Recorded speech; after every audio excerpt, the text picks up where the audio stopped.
You're listening to the Classic Gamers Guild podcast.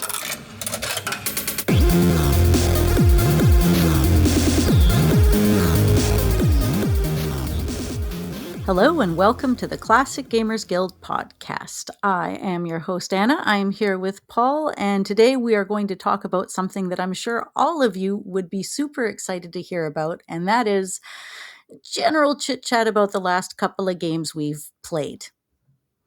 Yeah, yeah. I think so. I don't know. I liked it better until you said it. No offense. You delivered it nice. It was a good intro. I just, I didn't realize how much this relied on people at all caring what we do until just now, and that's scary.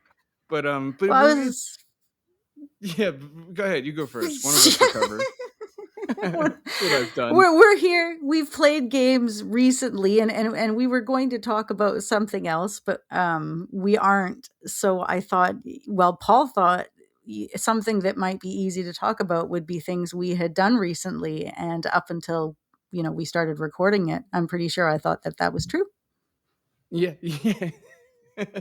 No, I'm back on board because I'm looking at pictures, I'm looking at screenshots of the games I've got to talk about, and they're all fun and interesting games. I'm sure I put at least a couple in the description to reassure you guys that we're going to talk about interesting things. I made it worse again. I'm sorry. You got this. No, I didn't. You called me out because I didn't have it. And then you called yourself out. So I don't know. We'll have to leave it to everybody else to call us both out on the next one if they think what we're talking about is not interesting. But I personally am going to talk about one of the few games that I've played that hasn't been for a podcast episode that I have actually completed. And I don't know a lot about this game. I didn't know before I downloaded it either. I was just like, oh, it's FMV. And I'd been into playing FMV games more recently just through playing Phantasmagoria and some of the other games. So I thought I'd give it a shot because it was a new one. And the game that I'm talking about is called Internet Court. Have you ever heard of that? I've not heard of Internet Court, and it's you continue, please. Do tell me more though. It's what the fuck is kind of really what I'm thinking. But please, what is Internet Court? The whole game is kind of like that. It's like playing a low budget FMV, and like I said, props to the developers for making it fun enough to keep me engaged. It's like it's sometime in the future and crime happens on cyberspace, and it's kind of like somebody unfriended somebody else in a chat, and you've got to figure out who is in the right and who is in the wrong by sort of an adventure game style dialogue tree where you're going through the options to find out what's supposed to happen in order to keep your job and have the right person be in the right or in the wrong. And it's very streamlined, and every time you die, it just takes you back to where you were before. And what else was it? Seeking out a deceptive online advertisement was another one. Right. What do you think? Are you intrigued? Yeah, no, I am, and I'm looking at it now, and I didn't realize that it's bloody like a new game. So I didn't realize that it was being ironic with the title, right? I thought it was like some 1988 like Internet Court, like going to be some just whacked out thing. But this makes sense, and it totally for everybody listening who hasn't seen it or can't picture whatever, it totally fits the show in the sense that we definitely like to cover anything this classic influenced or whatever. Modern classics is I guess what we call them, whether that's a thing or not, I'm not sure, but we do. So there's that. that's what we do. But anyway, you're right. It's got a really cool VHS vibe to it. I like it. Yeah, it's like I said, it's totally cheesy. It's kind of like, I don't know if you remember, there used to be like a bunch of old DVD games. There was Drug Wars. I think that was one of them, and it's kind of like the ones you'd play in the arcade where you just pick a direction and then you either pick it right or wrong, or you shoot at the right or wrong time, and then you either live or die. And it's super cheesy, kind of like in this style of this game. Right. Yeah. Yeah, that's So and it's actually quite new. April, so you must have played this very well. I guess that's the title of the show. All right. Well, listen. I play, I've you just know what, struggling and with the actually, concept. okay, when we were trying to decide on an episode, Paul's like, well, why don't we talk about like either a couple of games we played recently, or maybe we'll talk about games that were put out, maybe indie games that are more recent that we want to talk about. And I'm like, that's okay, but I don't really have time to think about indie games or games I played recently that I want to talk about. So I'm going to go for the last few that I played. And now that I have my little list in front of me, I've realized that almost all of them are indie games, except for like one that have been made relatively recently. That, so technically, I guess I could have gone for either, but now the listeners will get a little bit of each one separated out. Yeah, exactly. And I'm in the same boat as you, right? Where I've got bloody they're almost all indie. I'll get the older one out of the way, but I will say I think what it kind of comes down to is that the I guess when I'm not like making the game, we're making you play the game, our game that is. Then we've got the games that we have to play for the show, and then there's maybe time. There used to Mhm. be sometimes there's time, I guess. So the point is, it's kind of like, yeah, it makes sense that we have the modern indies, because it's like, when you finally get a chance, we have, we've got mates that are making games, we've got not good friends that are making games that just look awesome, look like great games. So it makes sense that Mhm. we've both got the moderns in there, because again, yeah, when it comes time to play an old game, we're usually doing it for the show. And I'll just tease it again one last time, because it is going to be the next episode. Last episode I might have said it was going to be this one. I think I said coming up though, so we're good. But the next episode for sure is going to be a game that I think a lot of you are going to be excited about, that I'm really excited about. We won't mention it, but again, like, that's what Anna's been playing the last couple of weeks, and so forth and so on. So yeah, when we finally get to them. Oh, it's going to be super amazing. I'm so stoked too. But okay, so anyways, this is an indie video game studio, and they specialize in making FMV style games that are fun and addictive and short. They've done some like Too Many Santas. You kind of got to look up their games. There's about 7 or 8 of them on Steam. They're all really funny. They're all really quick plays. And just a shout out, you can also tweet them at Ohrock Studios. So OHROCK STUDIOS. So send them out a tweet. They're actually pretty active online and doing a bunch of stuff out there. So, they've also got like some more classic stylized point and click style games like The Beard and the Mirror. So, anyways, totally worth checking them out if you want to laugh, if you got a bit of time to kill. None of their games have taken me more than 2 hours. Very cool. All right. Yeah. No. If I can't, there's like that little social inner BSer in me. It's like, yeah, I'm definitely going to check that out, but I can't do that because I just said to you and everyone else that I have this huge queue of modern indie games to play and blah blah blah. Like, it's but for anybody else, I like, there's the listener count's been pretty decent lately. You got a decent chance, just because you 0 for 1 out the gate doesn't mean that somebody else won't check it out. I'm such a dick. I'm sorry. Yeah, All right. you gotta, you gotta do 100 cold calls to get one single person to make a purchase. That's just life, man. Exactly. Somebody just gotta find that one person waiting for their Nairobian prince or whatever. That's right. Money's coming to you. It's in the mail. Or I guess that's old now. It's in the digital mail. Yeah. That is old now. Ugh, that's depressing. All right. So Yeah, old. well, I guess such is the nature of doing a classic themed podcast. All right, I'll go with my first game here. So the first one I've got, and I want to look up pictures of it to stimulate my brain while I speak of it, because that's the deal. This is just a relaxed episode where we're like, hey, let's just go over the games that we've bloody been playing lately, and maybe it'll inspire people to play them if they haven't, or if they have played them, you could be like, oh, I agree or disagree with your thoughts, and that's that's a show right there. So, so the point is like Good none of these are breakdown.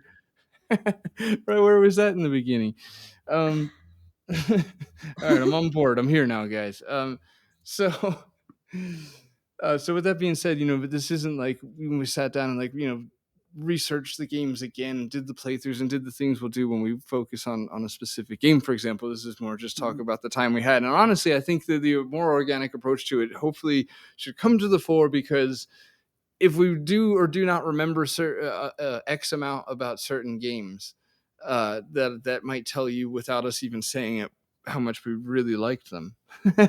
Because Well, it leads into the new episode, right? Because it's like, oh my God, you guys only touched on this game. I feel like it deserved a new episode. You guys write us an email and we're like, holy shit, you're right. This game does. And then maybe another one of us plays it that hadn't played it before, and Paul gets forced to play Internet Court, hint, hint. But whatever, like, we get it. wow. We'll work with y'all.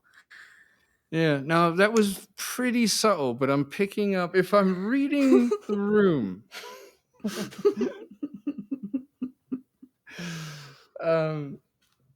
Yeah, I would totally play it. That's probably not long either, too. Is it like an hour? Yeah, about that. Yeah, it's Yeah. quick. It's just, and like I said, if you die, you're just right there, and then you just die like 4 times, and then you figure out, oh, click D instead of A, B, or C. Ah, I figured it out. Right. Fair enough. All right. Oh yeah. So sorry. So I went into that whole spiel about the first game. I never even said what it was. Anyway, yeah. The point is it's our loose recollection of things, and we're just gonna see how it goes. Maybe Okay. Enough. I just had to yell at myself.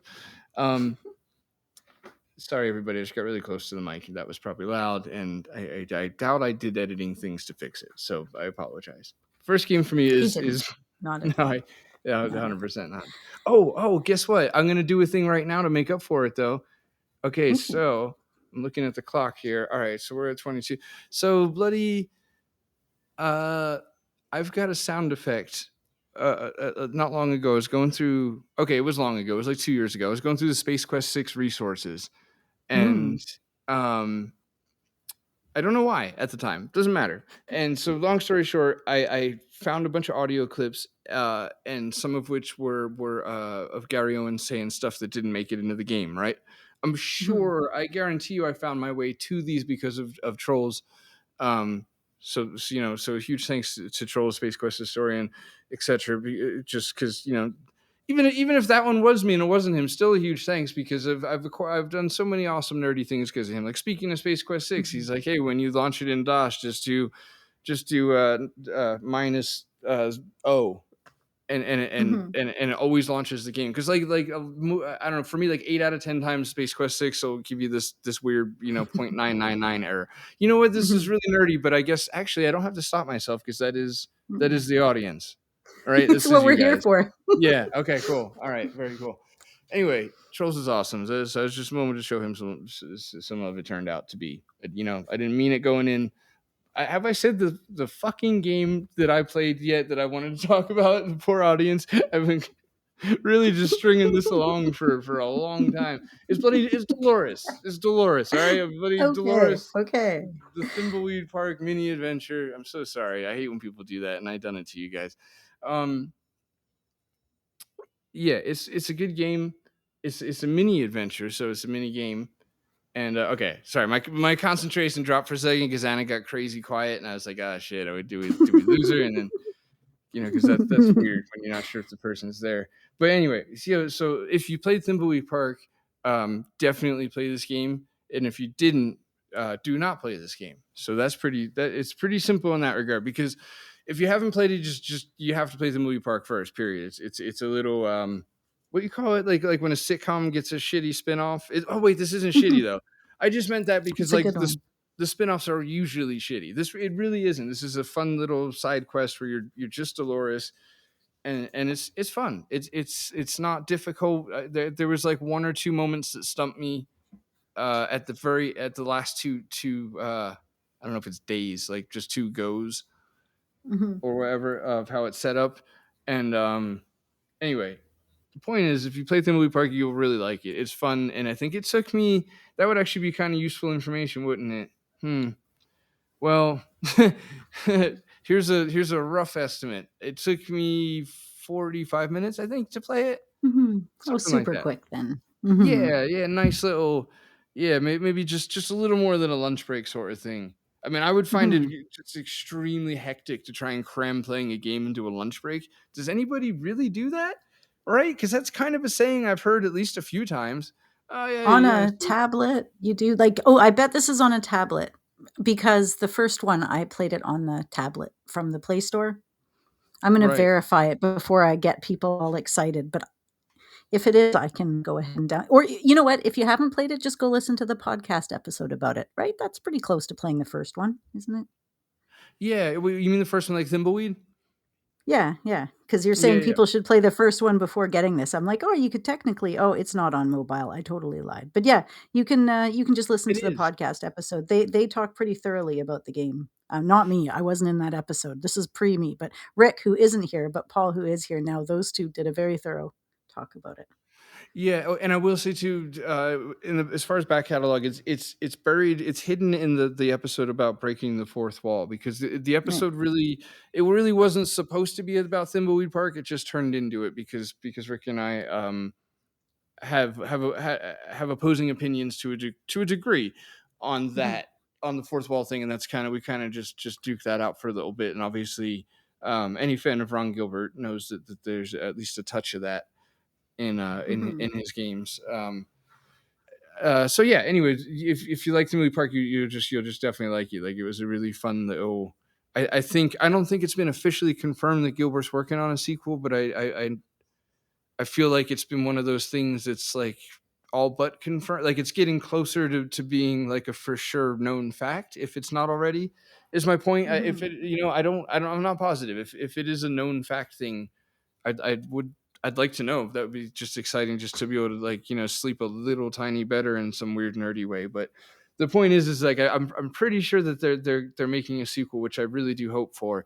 And Mhm. this came at the perfect time, right? Because in hindsight, it'll have been somewhere around in between them, and it was a Mhm. nice little palate refresher, cleanser, Huh. something. It's So yeah. free. I mean, you've reminded me. I'm gonna obviously play it now. The other thing I think everybody needs to go out and get is that the ransom unbeep. If y'all haven't yet, it just the DLC removes the beeps from ransom's audio. It's like $1, pure uncensored ransom. It's worth it. So you can also throw that in for your first Thimbleweed Park. Yeah, yeah. Yeah, it's funny. I downloaded it. You paid the dollar kind of to support the dev thing, but just never actually tried it because, well, Oh, I do really? want to. Yeah, I guess the reason mostly is I want to play the game again because Hmm. I I I'm enamored with that game. Like it is, Hmm. the word love wasn't enough in the moment. It's just Hmm. it's one of my all time favorite games for sure. And Hmm. yeah, it's almost time. The time is almost nigh because it's been what bloody came out I think 17. So yeah, it's coming up Yeah. on 5 years. Yep, Yeah, get on I'll that try it with soon. that. Mhm. I'll talk. I haven't talked about the game at all with anybody, so in the future, I will definitely talk about Thimbleweed too, because I could with a playthrough. I played it on the computer, but now I should play it all on the touchscreen thing, just to compare the two, like I did with Sanitarium. So, see, look at this. This is new episodes in the making right here. Y'all can hear it happening just like that. Unless we cut and put it in Patreon, but I doubt it. So you're probably hearing this right now. Yeah, yeah, maybe, probably. Exactly, and I should say too, real quick, as far as the back episodes with the Thimbleweed Park thing, two things to say on that. One, if you haven't played Thimbleweed Park, the original, actually do not listen to it because Oh, it's so spoiler heavy. Like, they warn you right yeah, I at the don't want you to. beginning, and they go hard and heavy on the spoilers. Yeah, exactly, Mhm, exactly. So just mhm. do not listen to it. And that being said, Anna, we could there is totally space for us to do an actual like Thimbleweed Park titled Mhm. episode because as you already can tell by my voice, I'm dancing around everything for those who haven't played it. But the point is like we really just discussed like one aspect of it, so it would be cool Yeah. to do an. I just really want to talk about it more, kind of thing. So Mm. yeah, maybe in the future we could do a proper Thimbleweed Yeah, and then play them all and do a yeah. little Dolores for Patreon on the side. Sure. That's a good idea. Alright, so Okay. cool. Yeah, no, that's a good choice. I like that on this list of games that are important to us because we have played them recently. Yes, yes, and really quickly, for like the very few people that maybe just can't help but be like, I feel like he was saying something about Space Quest 6 earlier and didn't finish it. I totally was. Sorry for closure. Right now, I'm gonna play a clip of Gary Owen saying something ridiculous. Yes, please. This makes my nipples hard. All right, cool. So that was, man, I hope I had that clip, because if I don't, then it's just us waiting for 1 second and, Nothing and then happening. moving on with the show. I'm going to assume y'all heard it though, and wasn't that great, folks? It was, yeah. Maybe we'll see. Man, I'm losing confidence in that quickly, but it's fine. We're good. All right, so it's your turn. What do you got on deck? Okay. So I'm going to sandwich right in the middle Heroes of Might and Magic 2, because normally I would talk about Heroes of Might and Magic 3, but I think Heroes of Might and Magic 2 deserves some love, and I've been playing it hot seat with my son and my husband at the workshop. Sometimes for like, if we're there for like 12 hours, we have the game running on hot seat between the three of us for all 12, and it's just one of those games that you can kind of do that with. So I'd really like to give it a little bit of a shout out. I'm gonna guess you haven't played it. Could you say the title again? No, I haven't. Could you say the title again? Sorry. Heroes of Might and Magic 2, which is like, it is technically in the world of Might and Magic. I believe it's like Might and Magic 6, the Mandate in Heaven. So you've got like Archibald free to the spell, and you've got all that stuff going on because they're connected. Like, so I didn't realize that the game series were connected. You're in Heroes of Might and Magic, you're doing just like the battles and the tactical stuff, and then it's like first person when you go into the Might and Magic series, which have all the big decorative big boxes, and it's all done by the same guy. So there's this like massive world that up until recently I've been playing in, but I didn't fully grasp the concept of how linked they all were.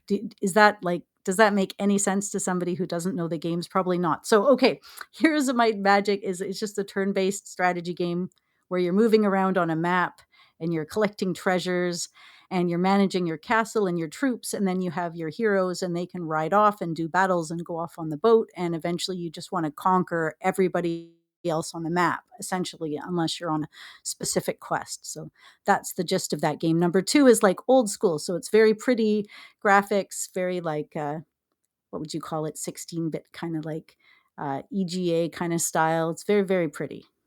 So even if you're not into that type of a game, Paul, you'd probably appreciate the look of the game. That reeled me right back in, actually. It was so funny you said that, because I was like, all right, I think I paid a respectful amount of attention, and now I'm going to drift off. And it was just then that you said, lovely EGA palette. And I just, yeah. Sorry, go ahead. I could bring you back in. There's a few things here. So we've got the guy who made made these games, John Van Caneghem. Let me say it again, because I'm new to this name, and forgive me on my pronunciation, but John Van Caneghem is what I believe it's to be pronounced as. But he's super cool. He's a race car driver, has been since the 1990s. He won the West Coast Formula for Championship, and he's completed over 100 races with dozens of wins with the Sports Car Club of America.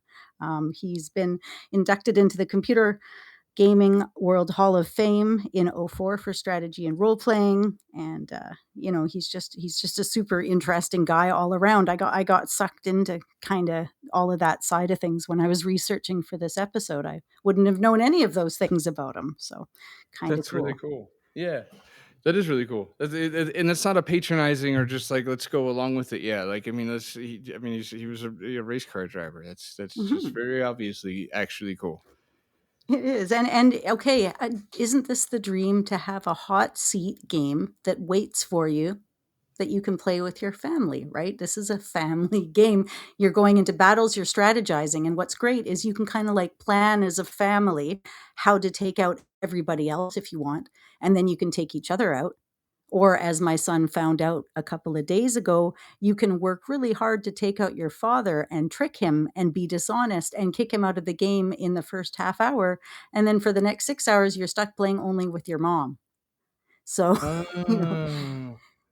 It's just like if Okay. you want your, there's so much tactical learning going on there, and there's just so much to manage, especially when you own multiple castles and you have multiple heroes and you have multiple towns, and you have to manage your finances and your resources to build your armies. But at the same time, the computer's a dick, and in any of these games, the AI, like, I don't know if you could say he cheats or he's just a jerk. I would say he takes advantage of every opportunity as being a computer they would. It's kind of like chess master. They know every single move all at the same time. So they're going to do the most logical ones. So if you're up against, say, like 5 other AIs in the game, it's really tricky because it's like every time you get things where you want it to be, they just come in and kick your ass. And if you don't like that, you Right. can turn them all off. You can be like, you know what? Screw it. I just want to play with my family, explore the land, collect all the treasures, and then kick everybody's ass. You can totally do that. You can just like take out the AI, Yeah.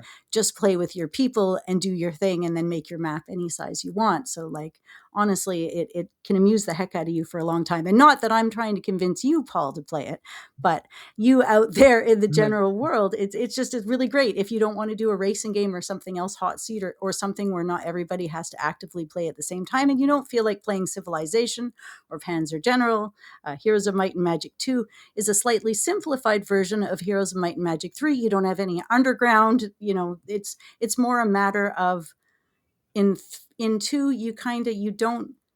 you have enough money, but there's not enough troops to buy. And in 3, I find you get really overwhelmed. There's so many troops to buy everywhere all the time, and you're always running out of money. So anyways, great game. If you haven't played it, go play it. Even if it's not your usual genre, it's worth picking up. It's out there on GOG. It's fully easy to run, and it's super pretty.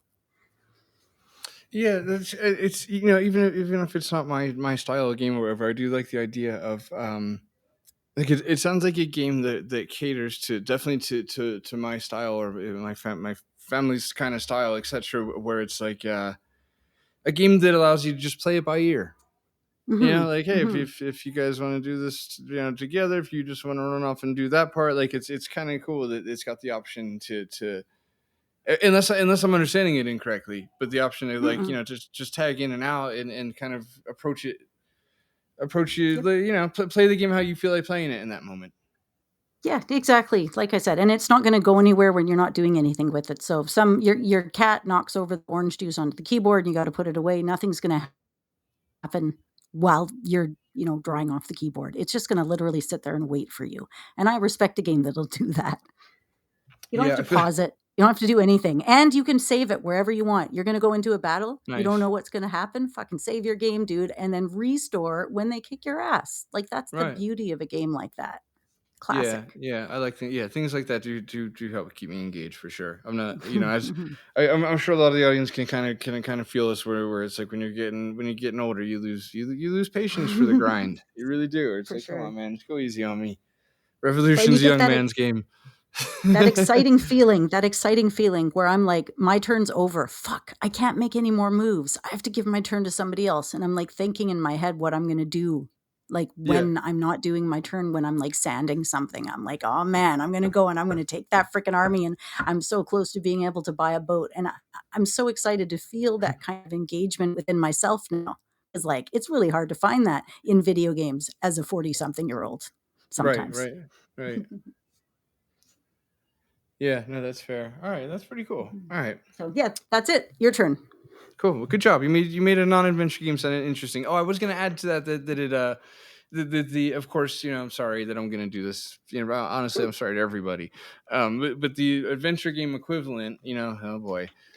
To me, it just I'm trying to just relate it, right? It just reminds me of like that feeling when I was a kid when I finished when I finished Police Quest 1, and then Mhm. would keep playing it obviously for weeks and months till the next Sierra game came, etc. But like in that period where it's like once you've beaten it and you've got those saved games from the end, that freedom, like I would spend weeks just driving to all the spots and just getting out and getting killed and getting or getting out trying something new conversationally or to take my clothes off somewhere public and whatever, get back in the car and go. And in other words, it's like once you beat the game, then you get to have a taste of what you explained there, which is the game works for you. Where it's like I'm just in the mood to kind of like F off a bit, basically. Mhm. Instead of like, go into battle, for example, or like play the game. I just want to Mhm. drive around and talk to the people and see how I can get killed. Like it would almost be cool if you could do that in some adventure games, but at the same time, I don't see how you could without ruining the story. So Yeah, I mean, it's what you yeah, I mean, at least people like me, I would save it and then try to kill everybody and then be like, "How many people in this town can I kill before they come and arrest me?" And surprisingly quite a few depending on the game you're playing.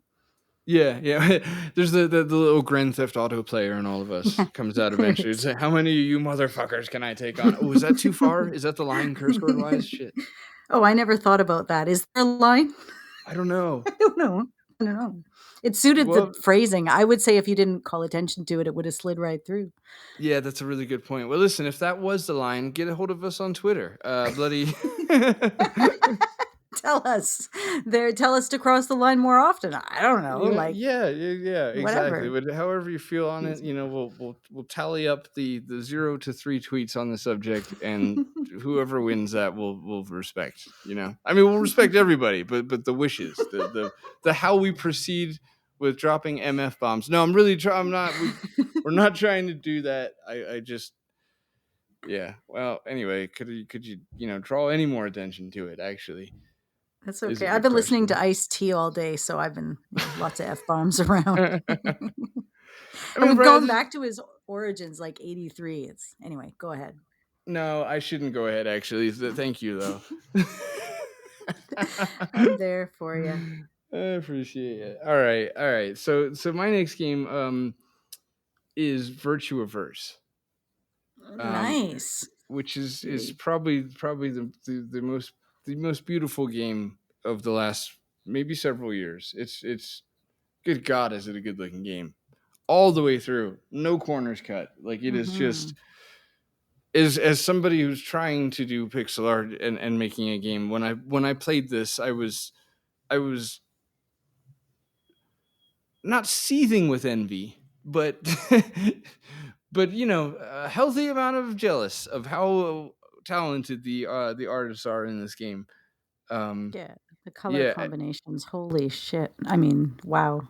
it's amazing. It's beautiful, and you know I know I'm not a great artist, and that's why I went the AGI route, and that kind of saves me. What I mean by that is resolution wise, right? So I look at this, I'm like, well, I don't have the resolution for that anyway. So, but I could if Mhm. I wanted to.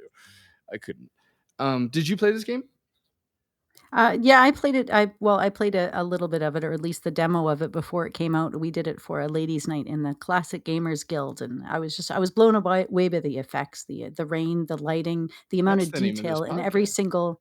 Sorry, Yeah. Oh, right. The Classic Gamers Guild without the podcast. Right. that Right. wasn't worth the interruption. I'm sorry. No, that's okay. Yeah. Anyways, I did it somewhere and it was a thing and yeah, I was just it's gorgeous. It's beautiful. The game is so detailed without overkill. It's like so dark and futuristic and the way that they use blues and purples, everything about it is go out there and as soon as you look at this game, you're going to see it and you're gonna be like I need to play it right now. Yeah, or at least own it and tell myself I'm gonna play it. But this one, no, for me it was the art was so good that with um the queue of games to play and the rarity in which I really have time to play games, especially when the show doesn't demand one out of us, kind of thing. It really demanded that I finally sit down and play it. It was a bit ago. I think I'm not. It was. Yeah. It doesn't matter when it was. But the point is that the art Mhm. was so good. Where I'm like, this one's skipping ahead in the queue a bit because I want to experience it, and I did. And yeah, I guess before I kind of delve into like a quick little review, is there any aspects of it that stuck out to you besides the art? Uh just no, just the environment. I'm just sticking me in here. It's been a while since I checked it out. Yeah, it was really pretty. It was easy to navigate. I Yeah. liked. I think I liked. I was pretty sure that it either had hotspots or it showed you what things were when you hovered over them, something like Right. that. Yeah. Right. So Yeah. I thought it was easy to navigate. Yeah, definitely. The creative use of looking through glass that I don't often see in video games. I'm always big on that sort of an effect. like they have a lot of work old, like it's cyberspacey and buildings and things. So you're always looking through glass or looking through buildings. So that's about it. Yeah, I'm really glad you brought up. Sorry, I'm really glad that you brought up the glass thing because I would have forgot that, and that was a really fun mechanic where it's like Hmm. to I guess try and quickly and poorly explain it. It's a it takes place in the future. It's a cyberpunk game, so obviously we got gadgets. It's a gadget you put it on, and the world around you lights up. It's the kind of gadget like an Hmm. iPhone or more like a smartphone, let's say, where like everybody has one or kind of has to have one. And Hmm. that's been depicted in a lot of sci-fi, right? Where it's like, there's even those depictions where I just saw a film for a children's film for my son about with the same depiction where it was called like Ron Goes Wrong or something, and once again that same idea where every kid had the robot, this kid has to have one too, and so it's that kind of tech, right? Where like you just assume that Hmm. everyone's got one, so therefore like a lot of society leans on it. And long story short, I think they call it hollow glass. The really cool Hmm. idea is like and as far as a great game mechanic is that when you put them on in the game, things that potentially weren't there are suddenly there. And not only Hmm. are they there, but they're there in a cyberpunk way, which means like they're glowing and just very appealing to that animal part of us that like shiny things and glowy stuff where the Hmm. part that just really tickles my old like 10,000-year-old monkey brain that likes shiny stuff because it reminds them of water or however that Hmm. works. um Hmm. Well, that's the other thing too. You reminded me. They do some amazing water effects in a lot of the scenes. The water's not just falling; it's on the ground in waves and patterns. Yes, and I'm glad you said that too. Thank you. Some good teamwork right now because I would have also forgot that was when I really did truly have an actual moment of true bloody jealousy towards the art in this game was towards the I guess it's like your I don't know about final act. Yeah, maybe final act. It's towards the end of the game, and Hmm. suddenly, without it spoiling anything, suddenly things shift into like a tropical environment, and it was just Hmm. like, holy shit! Like they can do that too, huh? Man, they can do that really, really good too. Because it is the polar opposite of cyberpunk. Like you go Hmm. from cyberpunk to raw natural Earth. There's no right angles in nature for the most part, right? So like the whole idea, the whole palette, everything changed, and it was still gorgeous. And I'll keep this last part short because the critique of the game that I have isn't a unique one to me. It's that the game was way too difficult for my liking, and Hmm. they what they did, which I really respect. I respect a lot of things about how they've handled this whole situation, but I respect the fact that the game is too difficult. I should let me stop there and actually just address that because that's something that I probably gained since doing game development, where there's like that all new empathy where you're just like, holy shit, this is incredibly hard, and I maybe have some apologies to make because I'm not sure I really realized how difficult this was. So anyway, you just start looking at things a little bit like that, and what I really like about them because I've had to without literally without turning this into anything about my game, I'll just say that I've had to make a choice or two that well, two of them specifically, quite big ones that I knew were just going to be things I had to keep my foot down about. Like this is a design choice that I'm doing because it makes me happy, and I really need to be happy because this is so much grinding work that if I'm not, Hmm. if I'm not tickling some of those fancies of my what I personally like, and of course we're all not going to personally like the same things and blah blah blah blah. So anyway, I think with these developers, they were just like, look, we like old school, and this what I'm saying now is just a loose quote from it's not a quote at all, but it's a loose translation, let's just say, of an interview they gave, regarding the game and people's thoughts on its difficulty. And they basically were just like, the games that we loved growing up, and they didn't name names, but they definitely gave a Sierra vibe. They were really difficult, and Hmm. they said that they echoed the same things we say or said last episode about death, with the payoff. And yeah, it's a Hmm. grind and it's really hard, but then you get it and it feels amazing. And we were Yes. they wanted to make an old school point and click adventure game that was proper difficult, and they did. And I respect the shit out of it. Like that's what they wanted to make, and that's awesome. So like that, as soon as I kind of like put those two and two together, my experience and reading that interview, where Mhm. it was a choice, right? It was a design choice. It's they're not shitty puzzles. They're just hard. You know what I mean? There's a Mhm. difference. Some of them are a little questionable as far as logic for sure, but at the same time, it's kind of also hard to make it really hard without getting a little, obnoxiously creative, like, blah blah blah. So anyway, long Mhm. story short, the way they handled it was they either did release or are releasing, um I don't know if it's going to be a DLC or a patch that you turn off and on in the in-game menu, or how they're handling it, but they're releasing, or again, past tense. I did check GOG before we started recording, and I didn't see anything, so that's why because I kind of thought it was out already because I heard about it a while Mhm. ago. It doesn't matter. Point is, they're releasing another version of it. Let's say where you can. They're releasing an easy version, um, Mhm. which I think is cool. And obviously, yeah, in hindsight, they probably should have put that in the game menu. Like an easy Mhm. version. I mean, that would have been months more of development. Because I'm just Mhm. imagining that right now, like, right, to go back over your entire game script and cut certain things out, which means weaving other things together in a shortcut fashion. That's a lot of code. That's a lot of bullshit. So Well, like, it's Thimbleweed Park did that. They yeah, gave but you the they option to do that, but that was when, yeah. well, I would say, yeah, I guess I would say two things. That one they had Ron Gilbert, right, Mhm. to their advantage. Well, yeah, there is that. But we all have the ability to learn and observe from Ron Gilbert. So there's that Mhm. argument too, where it's like, But again, I'm not. I wouldn't be so bold to. I'd actually like to redact that comment because I'm sure I'm going to make mistakes in my first attempt too. But anyway, so the long story short with Virtuaverse is that the heart of the game's amazing. Mhm. The story's good. It's like, look, do you want a 10 out of 10 story or a 10 out of 10 art? Because you're not going to get you're not getting both. I'm sorry. Again, this isn't a Ron Gilbert production. You got to pick one, and you got the art and the story. Mhm. The story serves it serves it well. It serves it. Mhm. Yeah, I don't know. Well, might be it serves it goodly. Mhm. It's 6 out of 10. Mhm. Maybe that might be on the harsher side.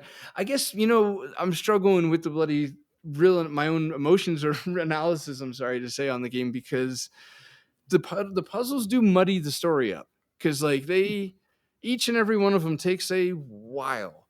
And it does hurt the recollection of like the flow of the story, right? Because you're like, I don't know, man. I was looking for that, and now I'm looking for this, and now this doesn't work on that, and like that kind of thing can kind of break you down as far as whatever. But yeah, sorry. So that was a Mhm. longer than needed analysis of Virtueverse.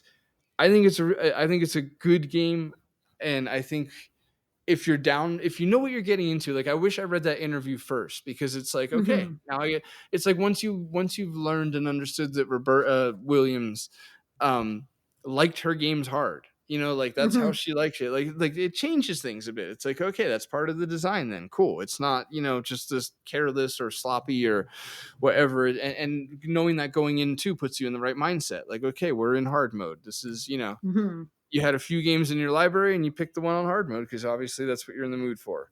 Like that's what I would have liked to have just known that because I probably Mhm. just wasn't in the mood for the hard one that week. Point is, definitely check it out, and if any of the hard stuff scared you, then just keep an eye on that patch, or again, however they're gonna handle it. Because I'm looking at GOG now and it's still not there. So like, Yeah, I'm uh, not seeing it either. And you put more in. Like I the demo was hard too. I mean, everything I played was hard, and I was like, well, thank God it's so pretty. It's so pretty. Because it is. It's like worth it. You want to see more and you want to get things done because it's just the damn prettiest game right now. yeah, exactly.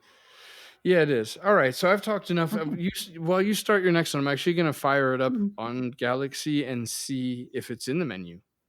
Yeah, yeah, do that. That's Okay. because you probably have not played the game I'm about to talk about, so I'm not going to expect you to jump in with all sorts of groovy information. But I'm I'm sticking to the newer game in classic style because I've been obsessed with this game that I first heard from a fellow Guilder, Sean McCulley, who's also been on the CGG podcast, an amazing episode. And then I heard about the game, but then I forgot about the game.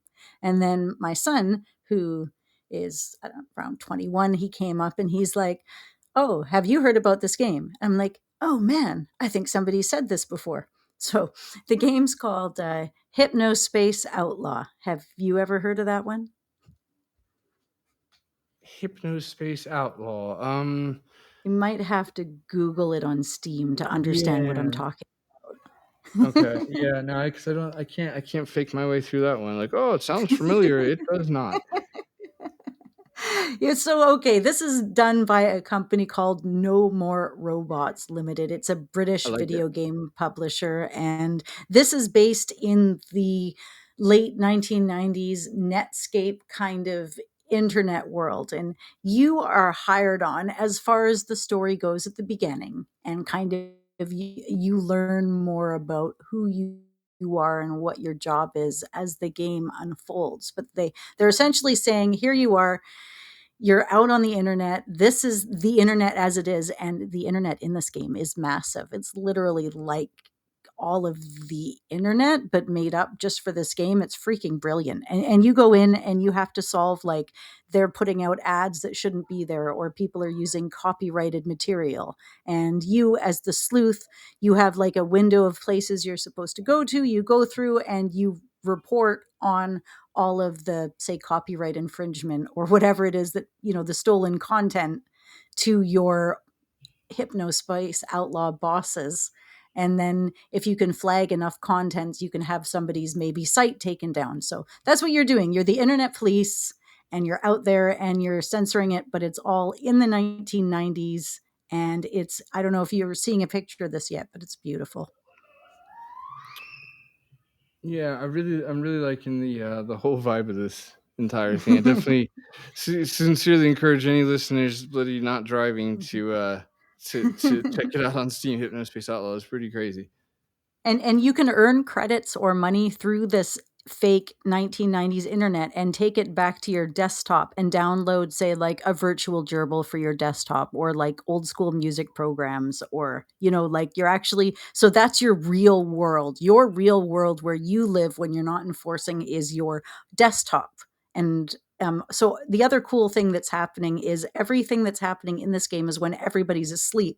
So they're essentially saying, half of your life is wasted. So you plug into this hypnospace while you're sleeping, and that's where everybody is when they're sleeping now. So that's that place that you are policing. I mean, there's so many dimensions and levels, and the game gets so complicated and complex. And, you get multiple jobs going and you report to different people. But my God, can you ever just get sucked into the little details of just looking at how authentic all of the articles are, and like, Zane's page, and then figuring out the subtle connections between different people with different sites using your own keywords that you think of. Like, I could just go on and on about it, but seriously, it is the weirdest game I've ever played. It is sincerely on my wish list as of the last few moments. It is really, Right. really bizarre, and I would like to push buttons inside of it for a while.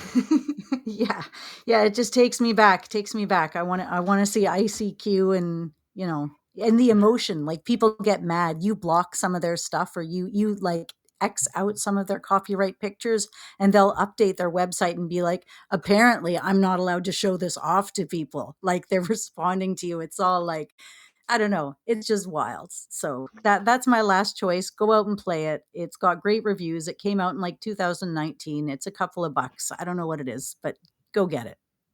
All right, this might be completely just missing the mark. I'm not sure, but if anybody out there has this is one of those, I'm gonna guess, like, maybe we got a 10-15% of you.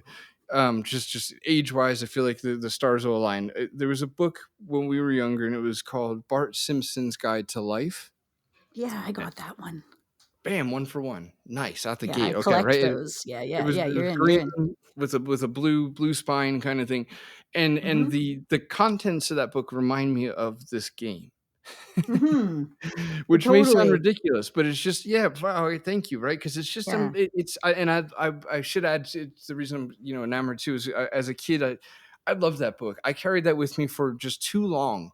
And would just I It's would look at that beautiful. everywhere, like, sneak it in class. I remember looking through it like in a road trip in the back of the car. Like it was because of its randomness. It was just like there Mhm. was always something. It felt like there was always something new that you missed on each new page, and blah blah blah. I'm looking through that not only rose tinted but with child eyes. But the point is like it looks like this Hypnospace out reminds me of Hypnospace Outlaw in the sense that like it's just a bunch of like Mhm. beautiful nonsense, and you're just like, what? I want to know Mhm. more. Yeah, I want to play around You with it had for a it while. did you have it you had it, like, all hardcover? We have the hardcover one, right? That's probably what Yes. you have. Oh god, Yeah. it's our favorite book.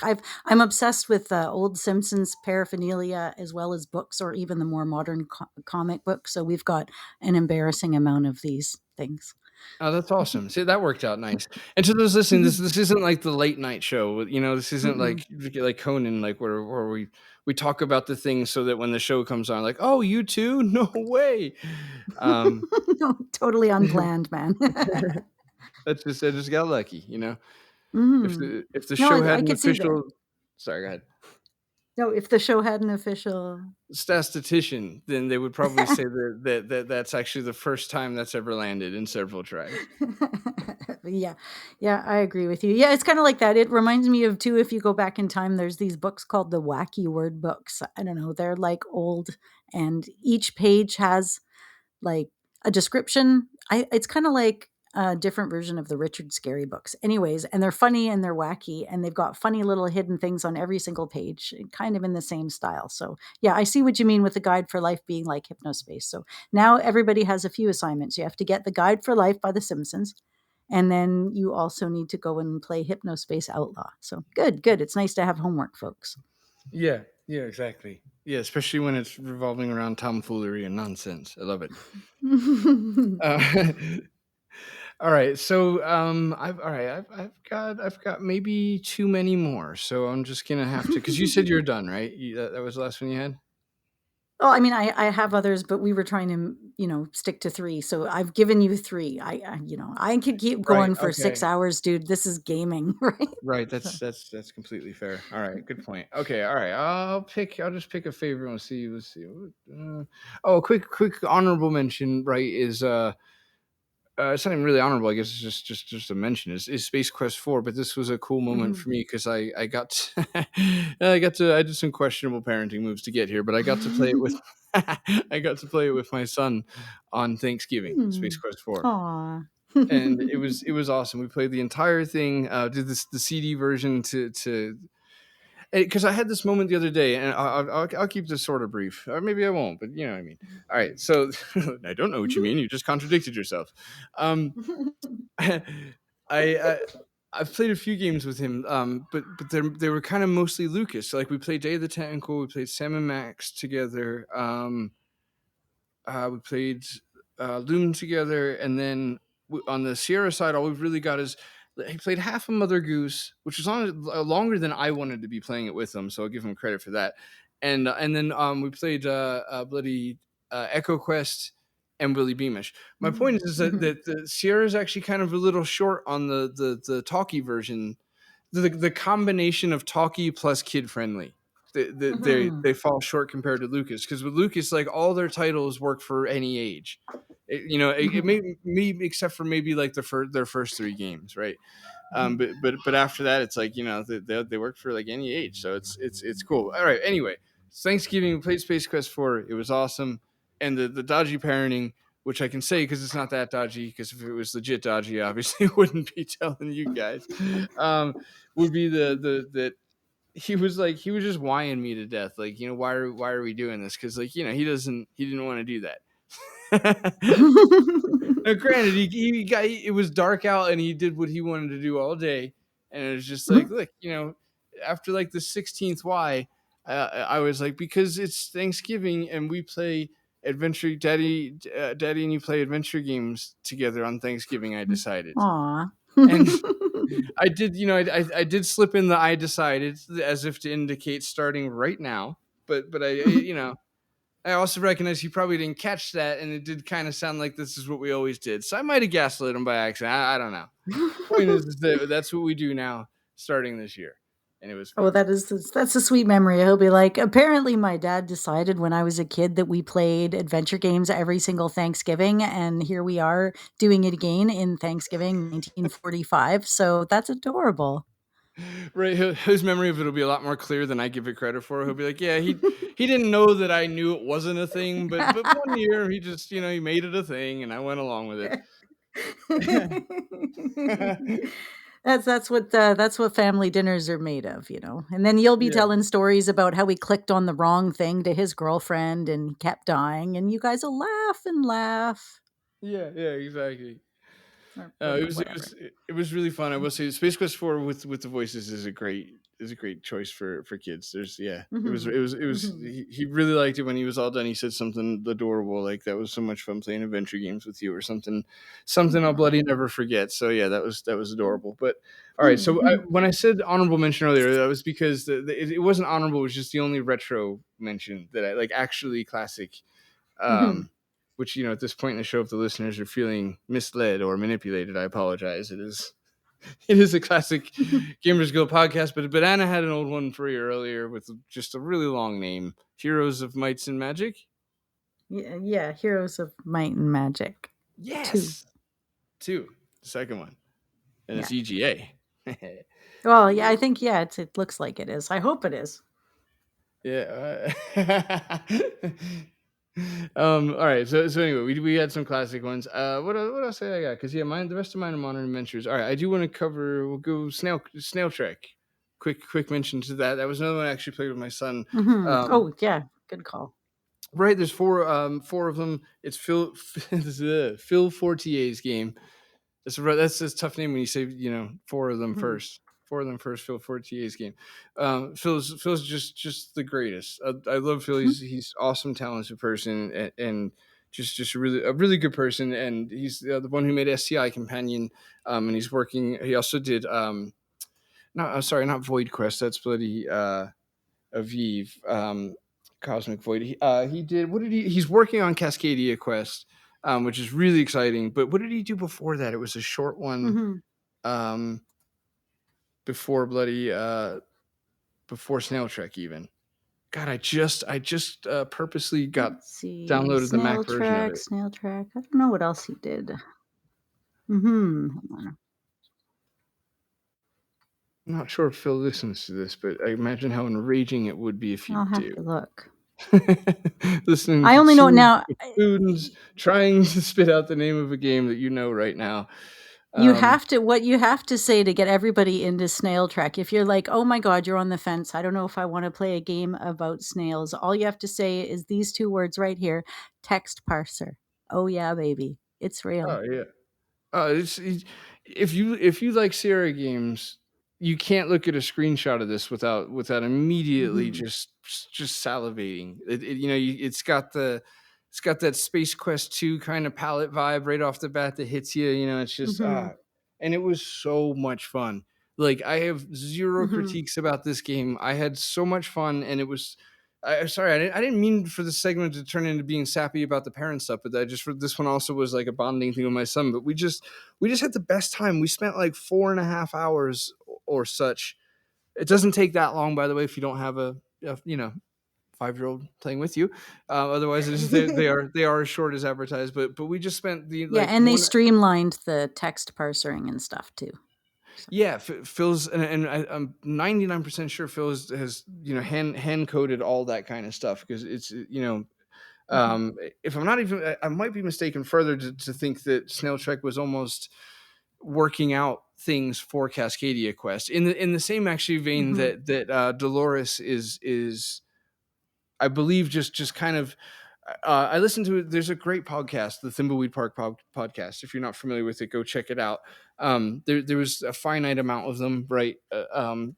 Maybe they'll do it again if they whatever. But I think it was largely a Kickstarter based backer thing. And anyway, it was an awesome devlog to listen to. I listened to it in hindsight after I played the game, and it was still great. But I'm a nerd, so it depends on how nerdy you are. But I recommend that. But the point is that they after maybe even years without a podcast, one of them just refreshed in my library one day months ago delightfully.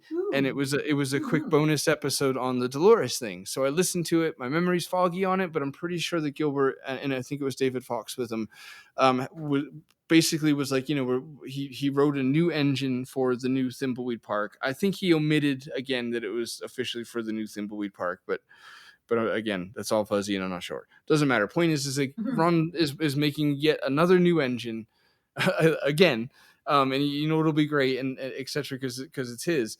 But he basically, Dolores is kind of like a test run for that engine, right? Where it's like they had to build something to test it, and they wanted it to, I get that, where it's like you want it to be like at least sort of motivating if you got to build a whole thing. So like why not, let's make it into a little mini thing and we'll give it away for free. So long story short, bringing it all the way back to Phil is a Snail Trek, may or may not be, but I think it's kind of the same idea where Phil designed a lot of really cool things. I'm not sure if the whole thing's his engine or if it's like a hot rodded version of SCI or how he's doing it. But yeah, as you said, 24 minutes ago, that it's got a cool intuitive text parser input that makes it easy on kids. And it does. It kind of. Yeah, go ahead. It just said it like does this word prediction. You hit like you type your thing and then you hit your letter and then it'll be like, oh, here's a list of things that like you can do that kind of work with these words. That's all in it. And it would have been kind of nice, especially when kids like have trouble understanding how to spell a word, because not every kid spells as awesomely as we all did back in the day. So it's good for them. And Phil Fortier is an amazing, kind-hearted, a very good person. I had the fortune of meeting at a Classic Gamers Guild get together back in, must have been 2018. And just the most modest person I've ever met for somebody who, in my opinion, is extremely smart and does some really cool stuff. You meet him and you're just like, wow, I'm just meeting the most modest, nice person ever. So thanks, Phil, for making great games and for generally just being an awesome person. Hopefully I get to meet you again in the future and we can talk about all your new projects. Yeah, As exactly. if like you're listening to this episode. I don't know. But if you are, Phil, and if people tell you that we talk about you, you're awesome. Yeah. And if he's not, but your name is Phil, then just take the compliment. That one's for you, it's other a good Phil. One. It's a win. My dad's name is Phil. You really can't go wrong with that. Yeah, that's lovely. Good name. But yeah, anyway, play those games, and I will say too, like at the time, my son I think was had just maybe turned 5, was somewhere in the 5 area, and what you had said came in clutch, because yeah, he can recognize a lot of words, but not necessarily spell them. So yeah, hitting the letter C and seeing the options seeing the words that start with C in that scenario really helped. But yeah, we had a blast playing that game. It was so well done. To be even more candid about it, I really sincerely learned something game development wise from Snail Trek. I don't know if that might even sound ridiculous to Phil himself. I'm not sure, but there was something. I'll be vague about it just because it'll be another 20 minutes if I'm not. But there was just something that he did that was brilliant, and it helped me really just understand. Like it's something that's I'm not saying he like invented the wheel sort of thing, but it was in such a way that it opened my eyes to how to do things when it comes to puzzles. So yeah, anyway, like you said, crazy talented. I'm doing like scripting stuff. A lot of people are on like the scripting level, and I think Phil's on the coding level, doing just completely just designing his own way, which is just crazy next level stuff. So yeah, check out Snail Trek. It's episodic. In that there's a couple of them, but just grab them all, grab the DLC. Like you buy every Snail Trek related thing you could find, and it'll be like $6 or something, and it's a solid couple hours of fun supporting a good dude. But more than anything, play it. Like I feel like this is one of those games that probably a lot of listeners just have in their library, which just awesome. Thank you. That's great. It's really all you had to do. But like if you are one of those, like this is one to stop and play for sure, because I'm thinking we're going to wrap this episode before I get to a few more on the list. So like this one meant enough to bypass like a Wedge-Eye game and stuff too. So it's great. Well, I mean, yeah, I'm always willing to throw more in there anyways, because I always want to talk about the only other game that's pretty much always playing on my computer, on my laptop, on my tablet, with my family, with my friends. And that's a game that needs absolutely no props from us because it's already doing phenomenally worldwide. But at least it's in the style of a classic game. And that would be Concerned Apes Stardew Valley, which is probably another game you've Right. never played. No, but I know of it because of, I guess, probably. Sorry, my thing cut there. I know that. Yeah, I think I know that because of you, though. Stardew. Probably. Yeah, Like, it's I a feel great weirdly game. It's familiar with it. 8-bit. Right. You farm, you do stuff. I play it like online with my kid because he has it on Steam and I have it on GOG, and we farm together, and he farms with his friends, and I farm by myself, and I collect things, and I have the book, and it's another one of those games that sucked me in, and now I've played it enough, and I put so many hundreds of hours into it that it's just a comfortable place to go if I want to spend a bit of time, especially now with my son, because he's 11, and it's a place where we can really connect, and he's really active and really out there and doing chores, and he can boss me around, and I can ask him how to do things because he'll watch the videos. Like, they'll sit there and they'll watch the generation, right? They'll watch videos of people playing the games that they like. So when I play with him, he's like a freaking genius. And he's like, oh yeah, just put this here and take this over here and do this over here. And I'm like, that's great because I don't need to watch any stupid videos. I can just play the game with you, and I get all the good stuff out of it without all that other like crap in the background. So modern classic, modern, I don't know what you call it. It's an indie developer game, so you really can't go wrong. But everybody knows it. And if you haven't played it, you probably know why you haven't played it. It's not your thing. If you have played it, you love it. I don't know what else to say about it because we're getting probably pretty close to the end of the episode.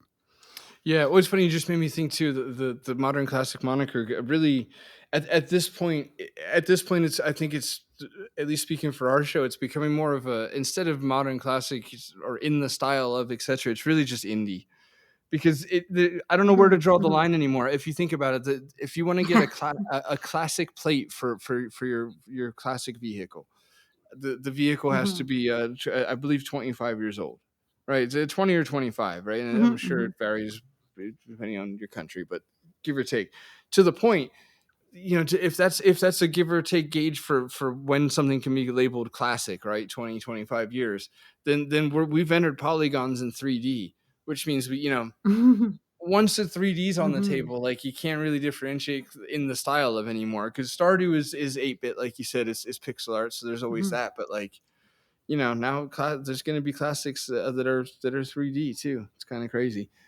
That's so weird. Well, actually, I was going to talk about Quest for Glory 5 because it's also a game I played recently, and it is pretty 3D, and a lot of people have said it's hard to go back to it because it looks kind of ugly. I still think it looks beautiful, but it was right in that kind of awkward graphical time a little bit, or like, say, Alone in the Dark, that sort of thing.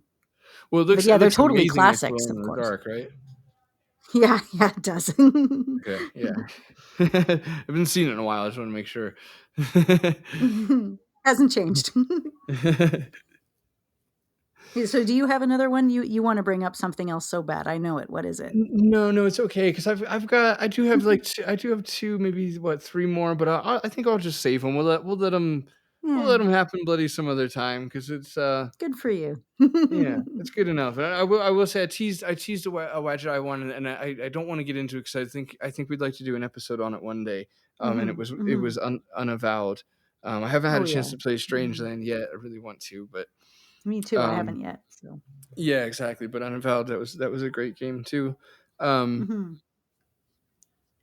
I would still say play Snow Trek first. As great as it is. Do it. I mean, the first episode's free. You can jump right on that train. Just go. Yeah. Oh, it is? Okay, nice. I mean, I think it is. I've had it when I first downloaded it. The first one was free. So yeah. All right. Well, let's bloody wrap the show up. Do you want to say words to people, or did you say enough of them? No, I mean, we like literally, as we were just doing this episode, we got an email. So potentially on the next episode, you can look forward to us reading it because we care about your emails, and that's a thing that we would do. Wait, all right. Well, let's do the email. Let's do the bloody email. You want to do the email? Yeah, let's do the email. Hold on. Okay. This is super like candid live because this literally arrived while we were doing the episode. So, okay. Yeah, I get notifications. My phone's on silent. What time did it come? I'm just curious. 9:03 p.m. my time, so 10:03 for you. Oh wow! All right, so that was like 10 minutes in or something. That's crazy. All right.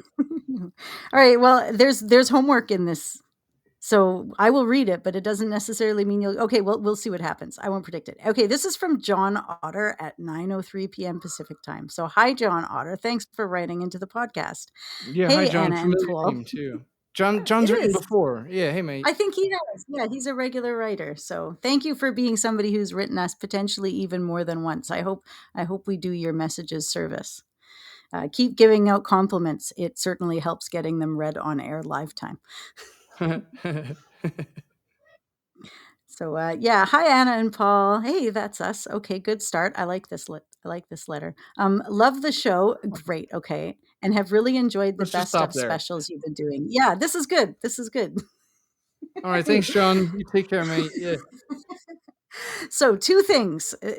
Okay, they seem like good things. I'm going to keep going. A request for the show. I'd love to hear your thoughts on all the random software that Sierra and others put out there, such as Crazy Nix. You know, I would totally do an episode on some of that random Oh, software that's that such a Sierra good put out idea. there, and do like Yeah. yeah, like, and even the Johnny Castaway, and there are like so many little like offshoots of things Yeah. that we Hey, could do an let's episode of. bloody steal his idea. That's a great idea. Shh, Yeah, don't tell yeah. John we're stealing his idea, though. All right. So, in addition, I recently heard that the Space Quest 6 demo is rare and it contains an exclusive to the demo gameplay. So, I thought those kinds of odds and ends would make a good show. Huh. Is that something you know about?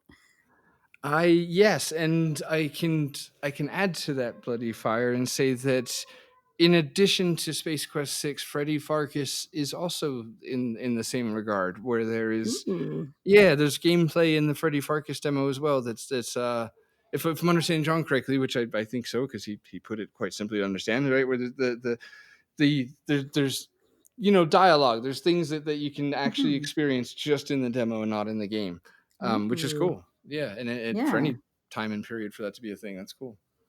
Yeah. Yeah. All right. Well, thanks, John. I'll have to check that out. So, second, he wanted to. I would like to hear an update. He says on your game, the Phantom Fellows. Ooh. Okay. Well, I don't think anybody here has a problem talking about that game. To be honest, you've all made a game feel perhaps attainable for me. I'm feeling inspired and less hesitant or afraid of things like coding and the overall task. Huh. So, for myself and maybe other listeners who have had at least daydreamed about making a game, what's it really like? What's a day in the life for you, Paul, and the whole team that you perhaps coordinate? You rock. Thanks, guys. John. I like that. It's a good question because it doesn't make me feel like my game has to be interesting for the audience to be interested in the answer, right? Because the Mhm. game, it doesn't really matter. Just yeah, that's something I would have wanted answered a year ago. Okay, so as far as like a day in the life, right?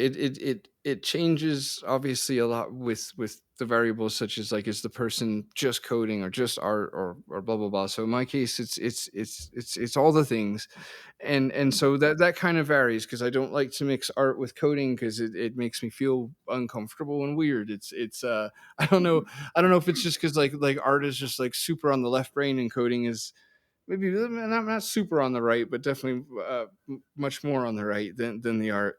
Because God, you do have to get really creative for coding. I wasn't prepared for that, but I immediately fell in love with that. I'll say, and Mhm. just quickly leave that too, or this will be a whole podcast episode. Right, I'm talking quick because I'm Mhm. trying to get through it. So yeah, there's a lot of variables. So I guess I could just say where I'm at right now.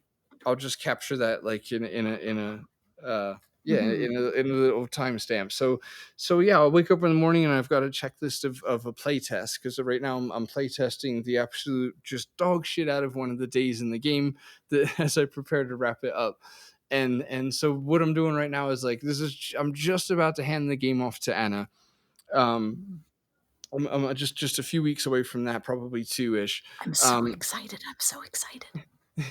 And that really helps, because and that's kind of like a big celebration, milestone for me, is handing it off to Anna. Like I give myself 3 days off, and it's all very exciting while I wait for her, input and bug reports, and just overall, feedback, because she does a lot more for the game than just testing and things like that. It really helps feedback on puzzles, feedback on jokes landing or missing, the clarity of stories, things like that. It's very, very, very key to like quality assurance, I guess you could generalize it as. But anyway, for back to the day in life thing. So I wake up to my checklist for my playlist, and the checklist at this point is just little fixes, little things that didn't appear at the right time when the screen loaded, breaking the illusion kind of thing, of like a room supposed to the last problem I had. I'm looking at the checklist, and the last problem I had where it just says, X room, light turns on millisecond late, which means that I'm turning the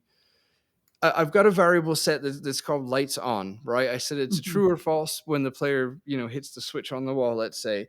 Um, and so one of the functions in AGS would be, after the room fades in, what would you like to happen? And that's where, we'll put a lot of code. And sometimes, I'll make a mistake, or I'll just not think things through clearly. And in this case, it's like, okay, well, the reason there's a millisecond before the room looks like as it should is because you put it in room after fade in, and you should have put it in room first load, the first thing Mm. it does.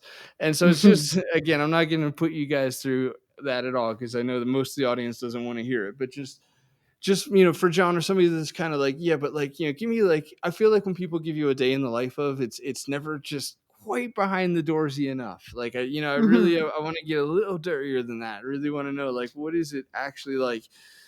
So yeah, there's things like that, right? So that's the play testing phase. This is the point where I find stupid art mistakes, where when an animation kicks in, it does 1 pixel.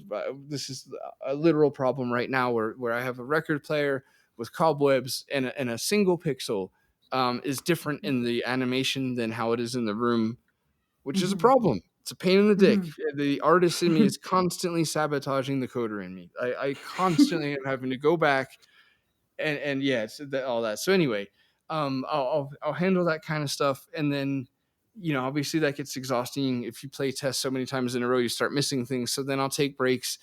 So that's kind of like little things happening on the side at nighttime, as we're getting through the day, and I end this. Play tested, fix some art. Quick example of coding I dropped. Right, we're good there.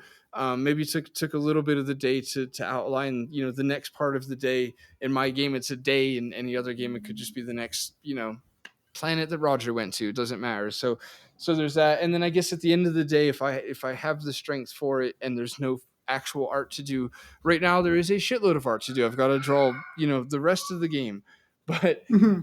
but I don't like to really mix like art and coding and such. So like, I'm not gonna, even though I get a little anxious, because I know there's a lot to do coming up, I don't like to start on that yet. So what I'll do is lay in bed, and with the last drop of energy I've got after this, and all the parenting and such and life and whatever, I do flavor text. And Mhm. that's, yeah, that's a lot. It's a room can have up to, I won't say up to, but an average, in at least in my game, and there's a lot of flavor text in this game on purpose. Ooh, yeah. Mhm. Yeah, for the better, hopefully, right? But in this game, Mhm. there's, somewhere around, I'd say average is probably about 27 Mhm. objects slash hotspots, Mhm. interactable things, let's say. Um, and for John and for the nerds, again, to get dirty really quickly, hotspot is like a region you draw on the screen that the mouse clicks on, whereas an object is a physical piece of art. In other words, like a Mhm. PNG, that you can have disappear off the screen when the player clicks on it and takes it. So that, just there you go for that. As far as, it's just behind the curtain, I guess, wording or whatever. Well, hotspots are people are like, "Oh, well, you should." I've heard it even said, maybe even about this game, that, hotspots maybe should be more, findable or relevant. And I personally, my response to that is everything's a hotspot. Click on all of it. It might be relevant anywhere at any time. It's not like, a Gabriel Knight game, or something with hand painted graphics where everything is so tiny. You like, how do you know what to click on? You're like, literally, if there's 20 things on the screen, you can see all of them and you can click all of them. They're all hotspots. because they're in the game in some way or another. I mean, even if you can't really do anything with it, there's so much flavor text and like other stuff going on in there that there's good reason to just check it out anyway.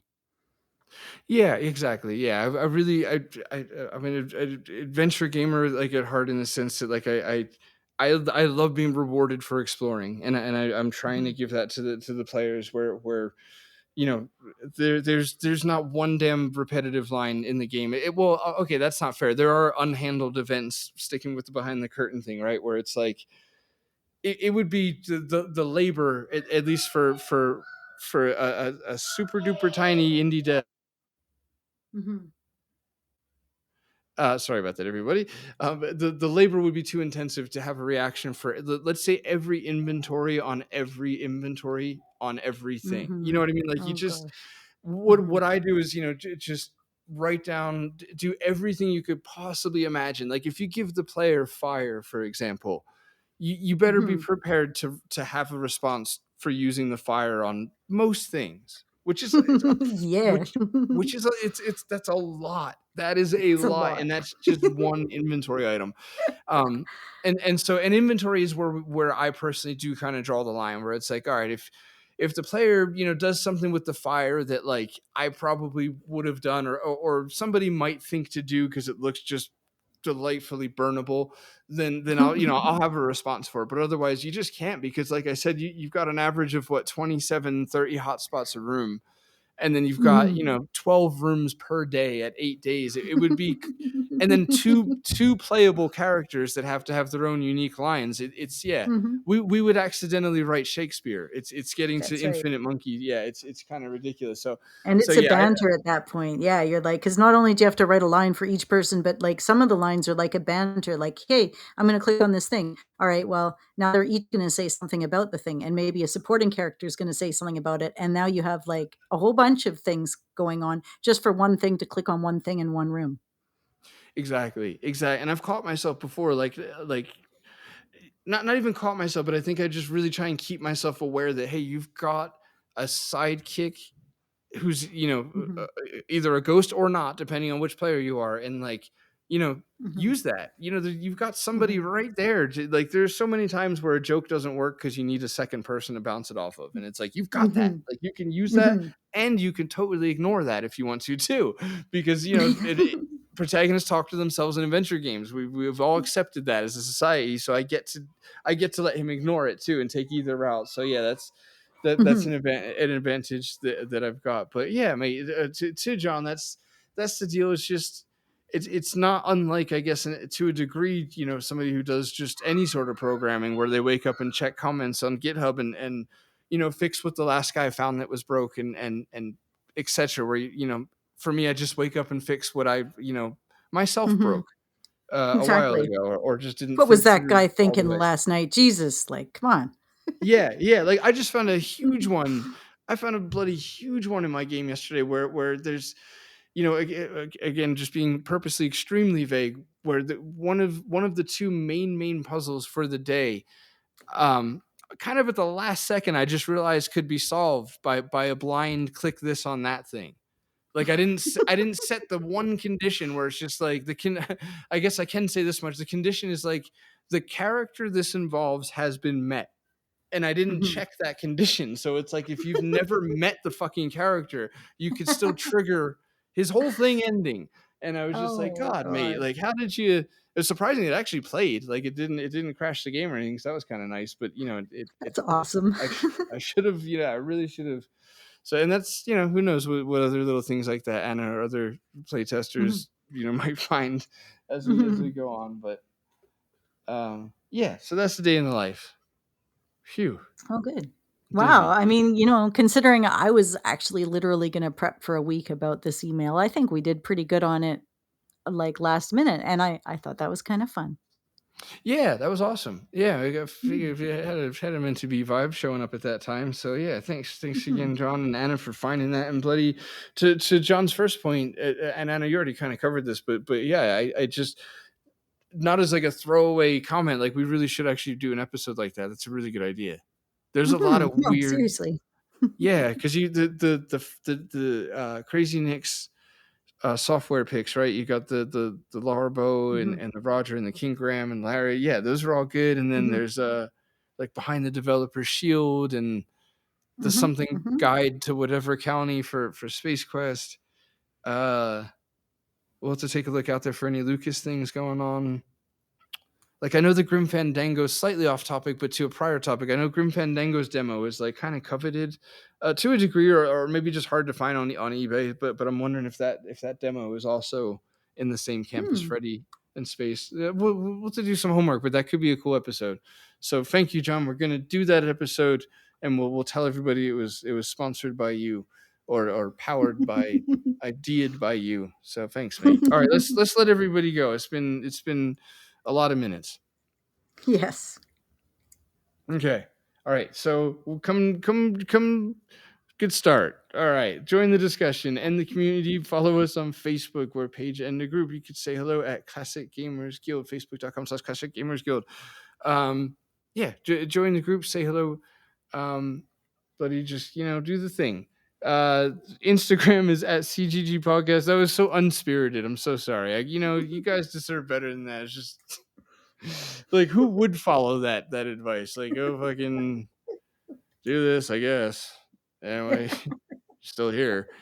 Yeah, it's a good time, I assure you. Look, I'm warm. I have to pee a little. We've been doing this for a while. Just give me a pass.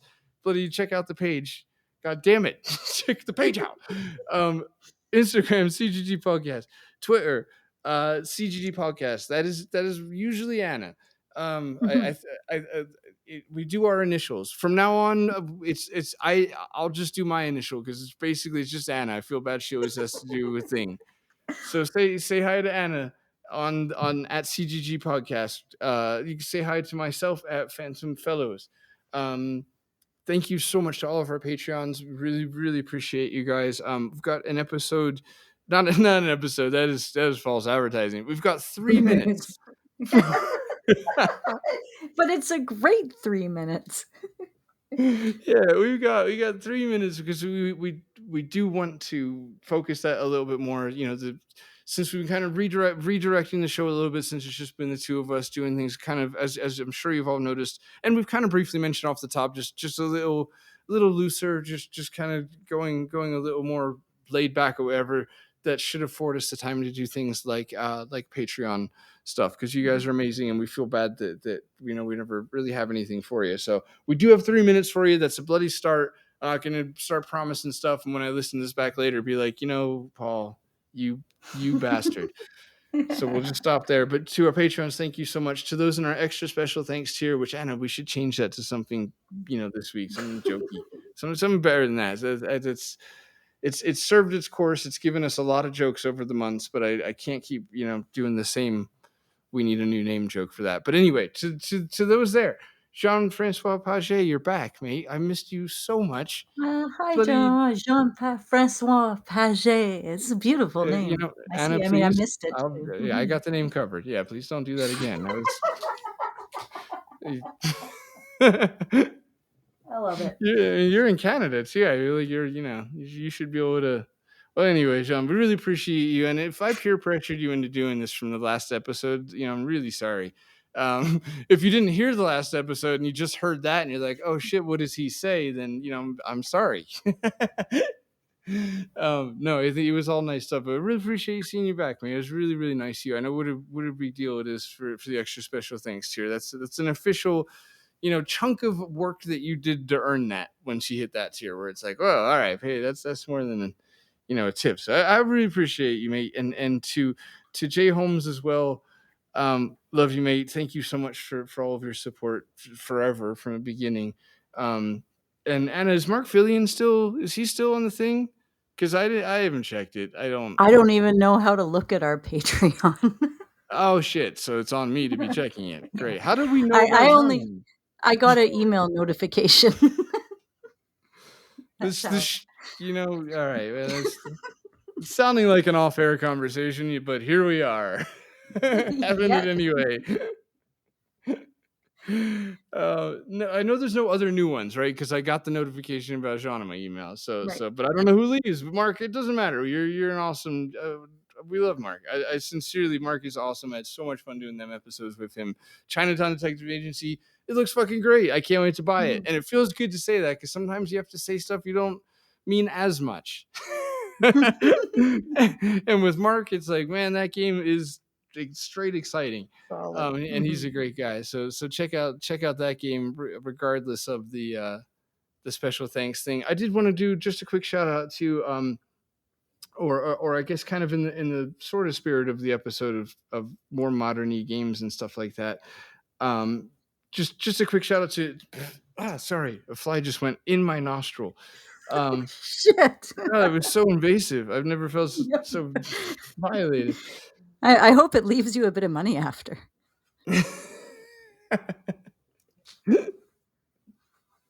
Wow, well played. That's great. Good stuff. All right. Well, I wanted to say, go check out a really, really awesome adventure game that came out very recently. If I had to guess, I'd say 2 months. I'm not sure. But it's called Inspector Waffles by Goloso Games. I should probably look at that again, huh? I said that confidently, but I'm not actually entirely. Yeah, let me do that again, just so not do it again. I mean, we're doing it live. This is staying. I just mean, let me look at it and say it again to you guys who are still here because we're doing it live, and it's it's Goloso Games. I'm not sure if that needed the little flair I gave it. I hope it did. It was fun to do. But Inspector Waffles, it's just awesome. Definitely check this game out. It's very cool. It's on sale actually right now for another 35 either hours or days. I don't know. That clock's too big for me. It's got too many colons. I'm not sure where to stop counting. Oh, Inspector Waffles. Of course, Waffles is a cat, right? Adorable.